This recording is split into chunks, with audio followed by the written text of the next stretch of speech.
Ladies and gentlemen, welcome to our first Fireside Chat with Texas Senator Ted Cruz.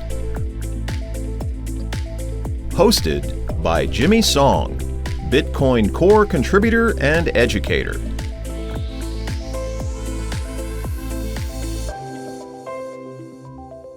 All right, can everyone hear me? All right, awesome. Well, thank you so much for being here. I'm so excited to see this entire room filled up with people that are excited about Bitcoin. Senator, everyone, obviously, you know Senator Cruz. I know that Peter Thiel is a good friend of yours, and he told you about Bitcoin some time ago. So the first question for you from me is, when did he tell you about it, and how much do you regret not buying? Well, on the second thing, a whole lot. And actually, Peter never did tell me about Bitcoin, so I'm really pissed at him for that. Peter and I have been friends 25 years. So we became friends in the mid-90s, long before Peter had two nickels to rub together. And he was before Clarion, before PayPal, before Facebook, before all that. He was a young corporate lawyer in New York, and I had just finished clerking on the Supreme Court, and we became buddies in the mid-90s and stayed friends. And then fast forward to 2012 when I ran for Senate. And for those of y'all who are not from Texas and weren't here then, when I ran for Senate, it was an insanely impossible endeavor. I was at 2% in the polls. The margin of error was 3%. And those are real numbers, by the way. There, a lot of math folks here, that's what the numbers were. It was incredibly uphill. And Peter was my single biggest financial supporter when I ran for Senate. So it, in fact, it was an interesting story. He initially wrote a $1 million check to a PAC that was supporting me. And as a result of that, I was running against an incumbent statewide official who was worth about $200 million and was outspending us like crazy. And our rival campaign planted an article in the paper that said, Cruz's biggest supporter is gay, pot-smoking California libertarian. And they had all quotes on the record. They were not hiding that they were, sticking a knife in. And so, I called Peter and I sent him the article. And I'm like, man, I'm sorry. This is garbage. And Peter's sitting there reading on the phone. And he goes, what asshole? He's like, all right, I'll give another $1 million. I'm like, okay. So that worked out for you. But obviously he didn't tell you about Bitcoin. He didn't mention a word. And I wish he had. When did you learn about Bitcoin? Look, to be honest, it's an ongoing process, but relatively recently. Obviously I was aware that it existed. I had a friend a few years back who was investing in it, but I didn't understand it very much. So I was kind of like, okay, this is interesting, but I'm not sure. And I will say, as it has grown, I've gotten more and more interested in not only the impacts on investing, but also the power of Bitcoin and crypto more generally as a hedge against inflation. The power to create entrepreneurs. One of the amazing things looking out at everyone here is this is a room full of entrepreneurs that are out there creating value and generating opportunity. And I think that is really potent. Well, so we're kind of curious, how are you educating yourself, and how are your colleagues in Congress also educating themselves on this topic? So listen, on the second part, they're not. There are not 5 members of the U.S. Senate that could tell you what Bitcoin is. They have no idea. One of the nice things about serving in a place like the Senate is you do have the ability to sit down with interesting people. So I'm doing now, multiple meetings. You and I have been talking. I've done multiple dinners in D.C., bringing in different people in the crypto world, and talking through, saying, okay, tell me about this. And to be honest, just asking lots of stupid questions. There's some things I am relatively well educated in. There are others that I'm not. And so you try to learn. And to be honest, even if you know everything about crypto today, it's changing so fast that in 2 years, if you're not keeping up, you're going to be behind the times. And so, it's a process of reading, but also investing time, coming to things like this, listening to people who are innovating. But a lot of the problem is that Washington is acting in ways that can impact everyone in this room, and they're acting from a spot of ignorance. You guys are familiar with the so-called bipartisan infrastructure bill. $1.2 trillion, and a provision just stuck in there that would regulate almost every person in this room as a broker. Define you as a broker and put an obligation to report to the IRS your customers in every transaction they're having. And mind you, for a lot of folks, you don't have that information. If you're a software developer, you don't have information on customers. But this legal provision doesn't care about that. That is written into the bill right now. And we had a whole series of efforts to get it out. It popped in there. Initially, nobody knew it was there. There were several folks. You've got Cynthia Lummis is talking to you guys, I think, later today. Is that, or at some point? Cynthia's a good friend. I was working with her on an amendment to at least try to make it less damaging, the provision that was in there. That didn't succeed. I wrote an amendment that just struck the damn thing. And I said, look, nobody in Congress knows what they're doing. Is there...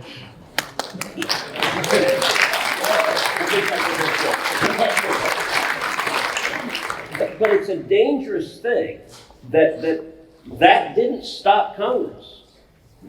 My amendment, I didn't say, look, is there a need for some regulations concerning the world of crypto? Sure. But presumably it ought to come from a place where it is educated and you have hearings and you have testimony and you understand the consequences of if the rules are X, Y, and Z, here's what's going to happen. That actually would be how a rational government would operate.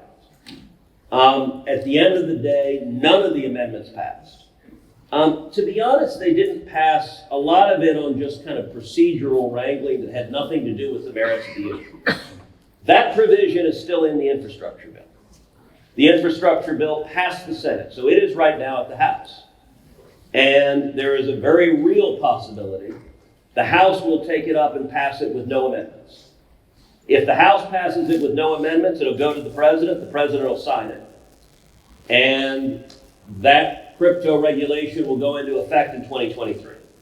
And it is one of the really dangerous things right now is that you've got a lot of folks in government that are skeptical of crypto and are willing to swing a big hammer in its direction without a whole lot of concern about the damage they do.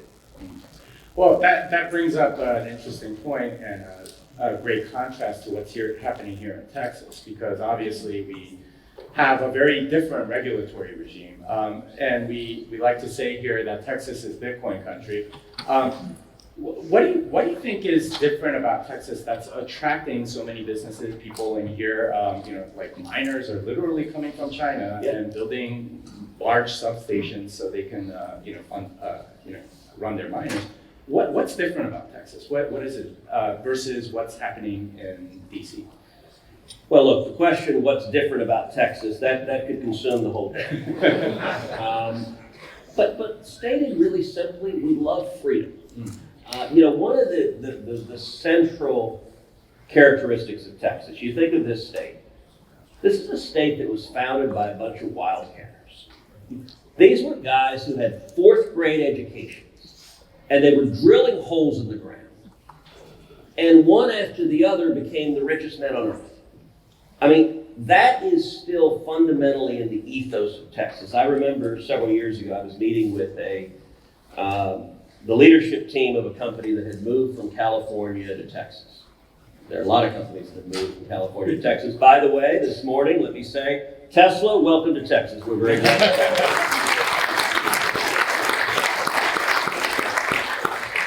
But Jimmy, I was asking them, And they looked across, they didn't have ties to Texas, they looked across, they ended up moving just north of Houston to the Woodlands. And they'd only been there a couple of months at the time we were having lunch. And I said, all right, what are the biggest differences? And I kind of thought they might say taxes. I kind of thought they might say regulations. I kind of thought they might say lawsuits. Those were the three things I expected. The answer surprised me and stuck with me. They said the biggest difference is the culture. And I said, well, what do you mean by that? And they said, listen, in California, if you're a businessman, you're a pariah. And they said, look, there are a few exceptions. There's tech and there's entertainment. Those are cool, so it's okay. If you do one of those, it's acceptable. But these guys were in waste management. That was not sexy. And they're just like, literally, if you're a business leader and you tell people that, they'll turn around and walk away at a cocktail party. And I remember being utterly baffled by that. Texas is a place that lionizes entrepreneurs.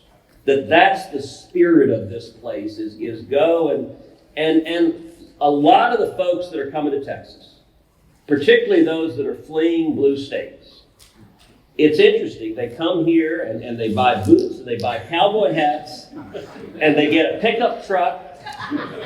And I call them refugees for freedom. I mean, it is a wonderful thing. And that spirit of, there is an ethos in this state of give me a horse and a gun and an open plain and I can conquer the world. And that is a wonderful thing. There is also a very natural synergy with Bitcoin and with crypto more generally, which is that for Bitcoin, you need a lot of energy. And if there's one thing Texas has in large amounts, and if there's one thing Texas knows about deeply, it is energy. And this is a place, you mentioned a second ago China. Look, China illustrates the impact of government. As you know, China has now banned Bitcoin mining, but banned transactions in Bitcoin. And I will say I think the Bitcoin community is fantastic and has visions of Bitcoin replacing currency globally in perpetuity that may or may not come to pass. I think there are some exciting possibilities there. I will say I think this community doesn't quite understand the vulnerability to government regulators who would destroy the entire endeavor. I think there's a little bit of technological utopianism of, the blockchain is pristine and the technology can't be messed with. Well, there's one force that can consistently kick in your doors and seize your computers, and that is government.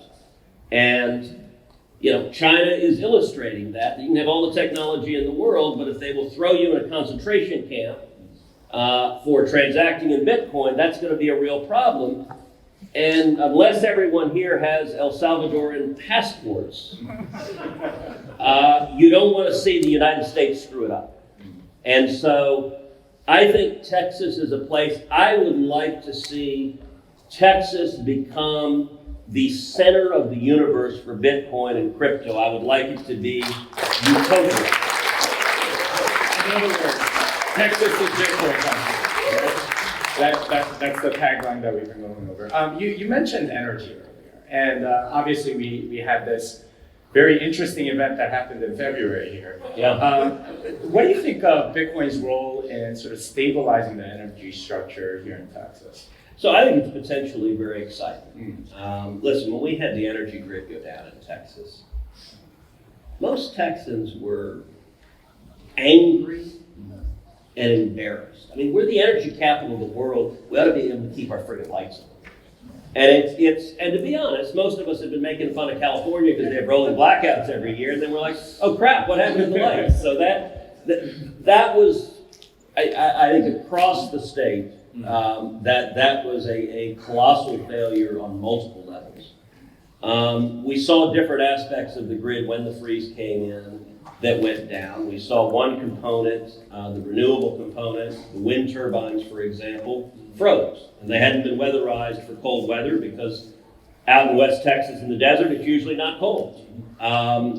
We saw, unfortunately, decisions such as the energy cutoff to natural gas production facilities, which then let them freeze, which then cut off the natural gas that was going to generators producing electricity, which in hindsight was incredibly stupid that you don't want to cut off the source fuel for much of the electric power generation. We saw one of the nuclear plants in South Texas where there was a pipe that was on the exterior that froze and shut the entire plant down. So there were lots of things that went wrong that I think are worthy of study, but I do think Bitcoin has the potential to address a lot of aspects of that. Number one, just as from the perspective of Bitcoin, Texas has abundant energy. You look at wind, we're the number one wind producer in the country, by far. So there's enormous renewable from wind. Number two, I think there are massive opportunities when it comes. I can get mine. Sorry. That's all right. That would be the Treasury Department that's monitoring.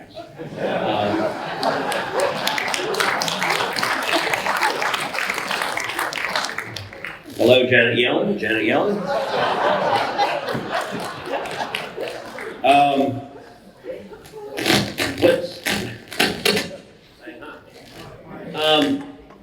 If you look at natural gas right now, and in West Texas, the amount of natural gas that is being flared, 50% of the natural gas in this country that is flared is being flared in the Permian right now in West Texas. I think that is an enormous opportunity. I think that is an enormous opportunity for Bitcoin, because that's right now energy that's just being wasted. And it's being wasted because there's no pipelines, there's no transmission equipment to get that natural gas where it could be used the way natural gas would ordinarily be employed, so it's just being burned. And so some of the really exciting endeavors that people are looking at is can we capture that gas instead of burning it, use it to put in a generator right there on site, use that power to mine Bitcoin. But in terms of the point you're making, part of the beauty of that also is, A, the instant you're doing it, you're helping the environment enormously, because rather than flaring that natural gas, you're putting it to productive use. But secondly, because of the ability of Bitcoin mining to turn on or off instantaneously, if you have a moment where there's a power shortage and a power crisis, whether it is a freeze or some other natural disaster where power generation capacity goes down, that creates the capacity to instantaneously shift that energy to put it back on the grid. If you're connected to the grid, and many of those I think will be connected to the grid, they become excess reserves that can strengthen the grid's resilience by providing a significant capacity of additional power to be available for critical services if and when it's needed. So I think that has enormous potential, and it's something that in 5 years I expect to see a dramatically different terrain with Bitcoin mining playing a significant role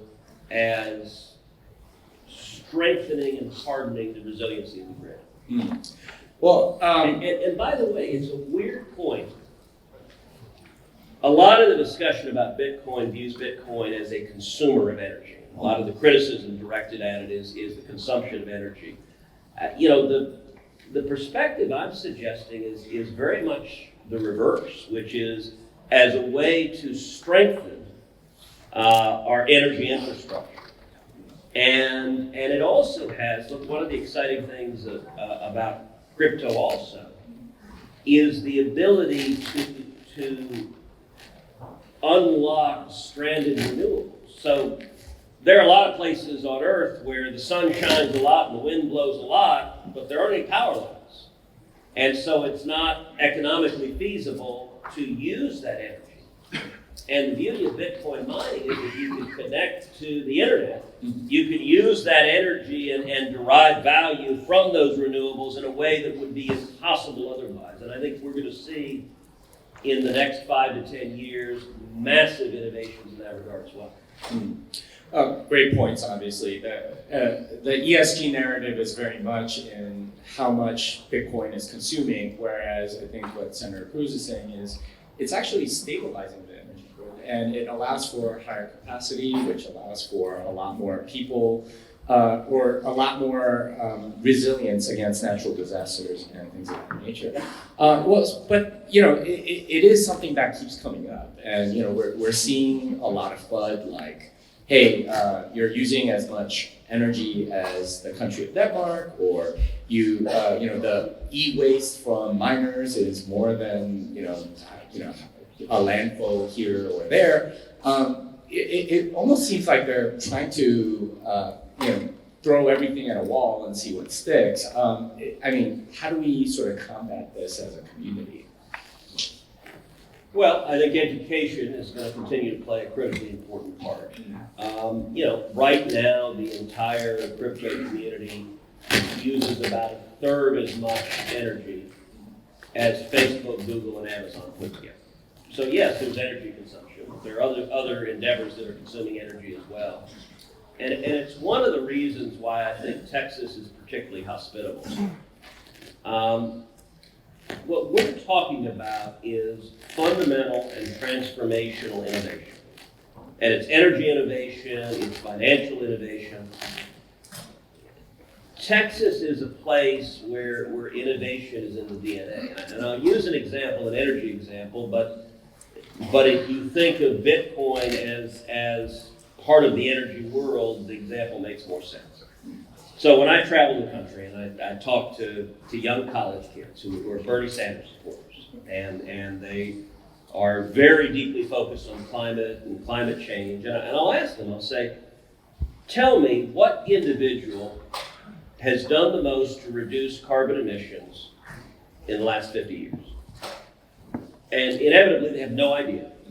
And there is an objectively right answer to that question. And the answer to that is George Mitchell. Now, George Mitchell is a Texas oil man. He is the son of a Greek goat herder, landed in Galveston, Texas. And George Mitchell pioneered fracking. So he discovered how to extract natural gas, how to extract oil from shale formations. We knew it was there, but didn't know how to get it out. And a couple of things are interesting. Number one, where he did it was under the Barnett Shale. The Barnett Shale is underneath Fort Worth and Dallas. There is no place on planet Earth where you could have done this other than Texas. Imagine for a second you're in San Francisco, and you go to the San Francisco City Council, and you say, okay, so I want to drill down, I want to go horizontal, I want to frack the hell out of it. And by the way, we don't know what we're doing. We're just going to try a bunch of stuff and see what works. And we want to do so right underneath downtown San Francisco. Like, you would be laughed out of the room. Mitchell went to Fort Worth, and Fort Worth said, hey, sounds good to us. Like, that's Texas. And the reason that matters, the reason why is Mitchell unequivocally the right answer to it? Last year, the United States led the world in reduction of carbon emissions. Number one in the world by far. Nobody was close. And the reason for that was the widespread substitution of natural gas for electricity production instead of coal. The fracking revolution is what is producing these massive reductions in carbon emissions and pollution. And the analogy here is the receptivity to innovation in a way that nobody understood. Nobody thought. People made fun of Mitchell, said this guy's an idiot and he's pouring money into the ground and he's wasting it and there's no way this will work. And it changed the world. That same openness to radical innovation is, I think, what makes Bitcoin in Texas a perfect marriage. That's awesome. So switching gears a little bit, you mentioned Secretary Yellen sort of possibly tapping into our conversation. There is sort of like a financial privacy angle to all of this. The current administration is proposing that anything over $600 would have to be reported. There's a lot of financial privacy that's kind of being laid by the wayside as Washington wants to know pretty much everything about us.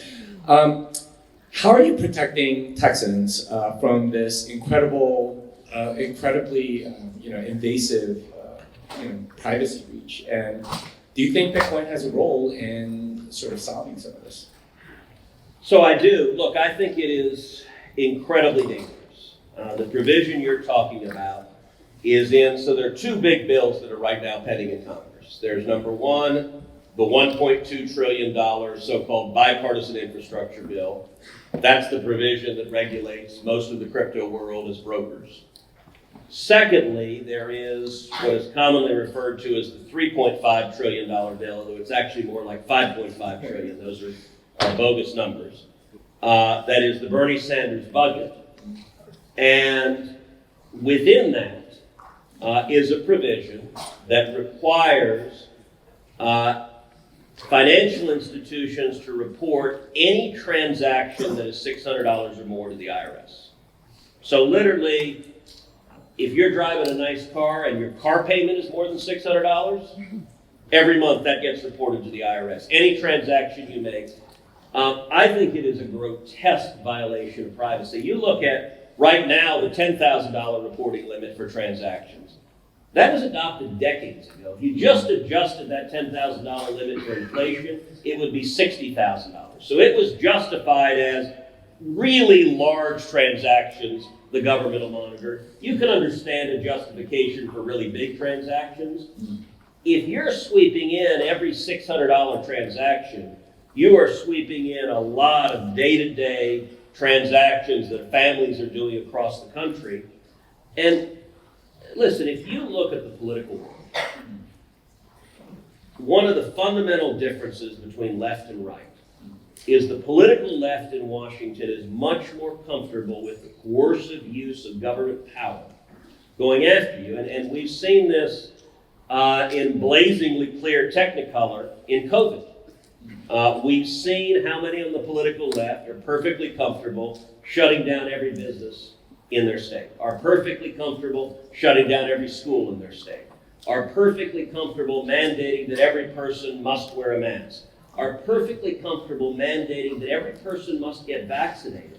I can say let's take an issue like vaccines. Listen, I'm pro-vaccine. I've been vaccinated. My family's been vaccinated. I think vaccines work and are a wonderful innovation that we have in COVID vaccines. I also believe in individual liberty and responsibility and privacy, which means it's your damn decision what health care you're going to get, and you shouldn't be forced to make that decision. And when I see someone like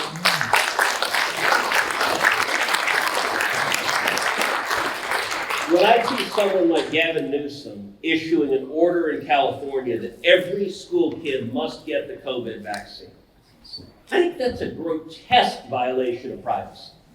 Who the hell put him in charge of your kids or my kids? And thankfully nobody, because we're not in California, we're in Texas. But the financial privacy, that reporting requirement is because, why is that in the Bernie Sanders budget? Because they project that it would raise $28 billion. Why? Because a lot of folks in Washington, particularly in the Democratic Party, think that half the people here are money launderers. And so they say, if you force you to report every transaction, we'll find a bunch of crooks. And if we find a bunch of crooks, the tax man cometh and we can go get a bunch of tax money. I think that is a really dangerous dynamic, and I think it is a growing threat. Well, so we don't have that much time left, but you are very experienced as a Supreme Court advocate. You're used to sort of convincing people that may not disagree with you. How are you going to convince Democrats about the goodness of Bitcoin? What argument would you make to them? I guess as a lawyer, as a legislator, and as a Bitcoin. So listen, I think that is a difficult task, and the short answer is that I'm not going to, you're going to. Listen, right now, Washington Democrats do not like Bitcoin, and they don't like crypto. They don't like anything about it. Number one, they don't like the individual freedom, the privacy, the autonomy that it creates. You look at where Washington is, they want power.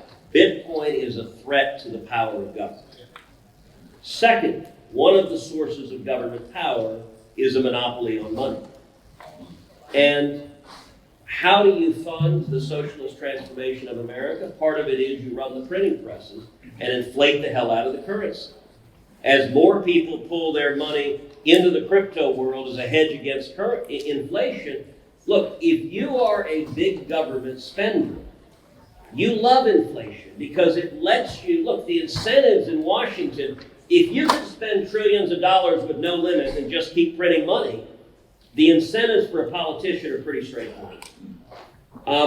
Why is it that communist China shut down Bitcoin? For the same reasons. They don't like the freedom. They don't like the privacy. They don't like that it is outside of government control. The reality, listen, Elizabeth Warren is leading the charge against Bitcoin. And by the way, there are a couple of decisions you want to make. One, being in a state like Texas that is friendly to innovation in Bitcoin. But two, nationally, national regulation can have a crushing impact. How many people here remember Napster? Remember Napster? And look, Sean Parker was doing great, making a ton of money, and boom, the recording industry came in, filed a lawsuit, and it disappeared. The banks don't like it. And that's why the Treasury Department doesn't like it. And that's why Democrats don't like it. That dynamic is real and fundamental. I think there are lots of arguments we can make. I think there are great arguments that can be made that Bitcoin enhances efficiency, reduces transaction costs, can make a big impact addressing inequality. If you look at the transaction costs, particularly low-income people will pay, it provides great benefits for low-income people. It provides a great hedge against inflation. Inflation is a regressive tax that hurts the most vulnerable more than anyone else. I think there are great arguments you can make environmentally that, for example, turning flared gas into productive use has an enormously positive impact on the environment. All of those are good arguments, and we can make them to the people. Here's the unfortunate reality. They're not going to persuade Democrats. This is fundamentally, look, in California, they sent in bulldozers to fill skate parks with sand so that kids couldn't skate during COVID. Those are not people that are engaged in rational cost-benefit analysis.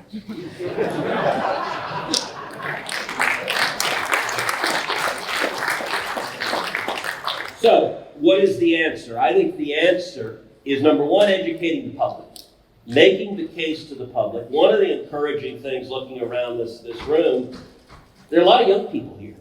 And Bitcoin and crypto is particularly appealing to young people. That is potent as it is a greater constituency. You know, it was interesting. While the Bitcoin provision in the infrastructure bill was pending, and Cynthia and I and others were trying to shine a light on it and get it out, the crypto world was just starting to notice and starting to scream about it. And it was kind of interesting watching my colleagues look around going, who are these Bitcoin-y people? But like they're sort of puzzled. But the key to it is becoming a large enough constituency that you can't be ignored. And I will say one thing, as I look at the Bitcoin community and enthusiastically welcome y'all to Texas, I think Bitcoin is where tech was a decade ago. So a decade ago in Silicon Valley, the tech community was at a crossroads. And it could have gone one or two ways. It could have gone and embraced a libertarian ethos of leave us alone, we want to be free. Or it could have gone down the road of the woke, leftist, socialist enforcement. And unfortunately, tech went the second direction. And look, it's so bad we started by talking about Peter Thiel. Peter moved out of Silicon Valley because he no longer felt welcome there. That is an amazing statement when they're driving Peter Thiel out of Silicon Valley. I think the Bitcoin and crypto community is at a similar juncture, and I hope that this is built on individual freedom, individual responsibility, privacy, autonomy, and being disconnected from dependence on government. And in fact, supplanting government monopolies to the maximum extent possible. All of those are wonderful, good, important values, and I hope those values strengthen. And if that happens, then the Bitcoin community will be a very good thing for Texas and a very good thing for America. Well, so it sounds like what you're saying is we have to be the ones to convince the people in Congress. And we can make some of these arguments that you outlined, like it does help with wealth inequality, with the environment and things like that. But we have to be the ones to bring it up to them because they're not going to learn it on their own, something like that. They don't respond to logic or reason. They respond to power. Listen, it's one of the strange things about the Senate is it's called the world's greatest deliberative body, but it is very rare you have discussions. All right, when it comes to something like energy, if the left believed what they said about climate change, they wouldn't implement the policies of the Biden administration. Because, for example, day one, Joe Biden shut down the Keystone Pipeline. That decision destroyed 11,000 jobs with a stroke of a pen, 8,000 union jobs.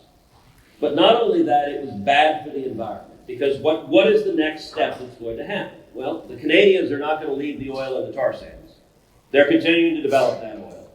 So now they're either putting it on trucks and trains and sending them south to the United States, or they're putting them on ships going west to China.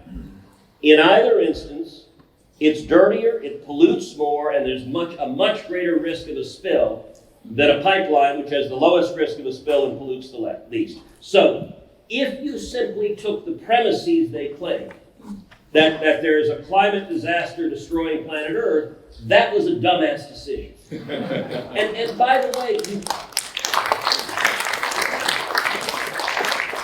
connect it also to something like, also the first week of office, Joe Biden shut down all oil and gas leasing on all federal lands.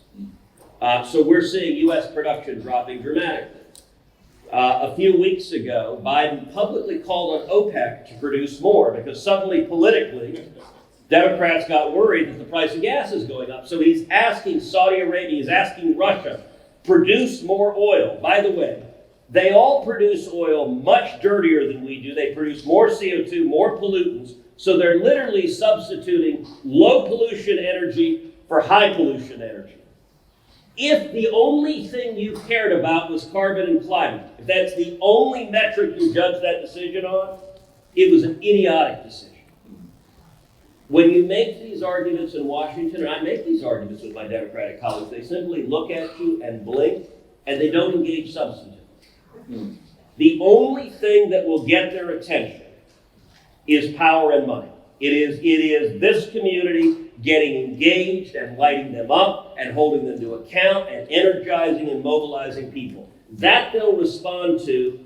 You can write white papers till your eyes glaze over, and they're not going to respond to those, but they will respond to the currency of politics, which is either dollars or votes putting pressure on. Wow, what a grave way to end this thing. Well, thank you so much, Senator.